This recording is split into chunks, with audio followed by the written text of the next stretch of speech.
আপনি দেখছেন news now, আমরা জানি কোনটা খবর। কৈলাসহর মিনি মার্কেটে শুক্রবার সকালে চাঞ্চল্য ছড়িয়ে পড়ে যখন পাবলিক টয়লেটের বারান্দায় উদ্ধার হয় সুজিত শব্দকর নামে এক ব্যক্তির মৃতদেহ। মৃতের বাড়ি কৈলাসহরের মোহনপুর কাঁজিরগাঁও এলাকায় বলে জানিয়েছে পুলিশ। ভোরের দিকে মৃতদেহ দেখে হতবাক হয়ে যান স্থানীয় এলাকাবাসী। মুহূর্তের মধ্যেই কৌতূহলী জনতার ভিড় জমে যায় বাজার চত্বরে। খবর পেয়ে ছুটে আসেন মৃতের বড় ভাই বীরেন্দ্র শব্দকর। তবে স্থানীয়দের ক্ষোভের কেন্দ্রবিন্দু হয়ে ওঠে পুলিশের বিলম্ব। সকাল 10টা পর্যন্ত পুলিশ ঘটনাস্থলে না আসায় বাজার জুড়ে ছড়ায় ক্ষোভ ও অসন্তোষ। মৃতদেহ কিভাবে এবং কখন সেখানে এলো তা নিয়ে দানা বেঁধেছে রহস্য।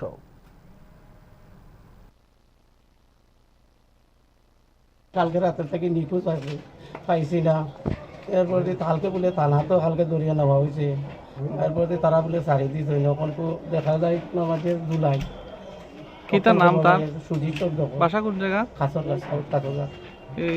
আপনারা গতকালকে যে পাইছিলেন না তখন থানা জানাইছিলেন? এমনিও জানাইছিলেন? না না, তারা দিচ্ছে না।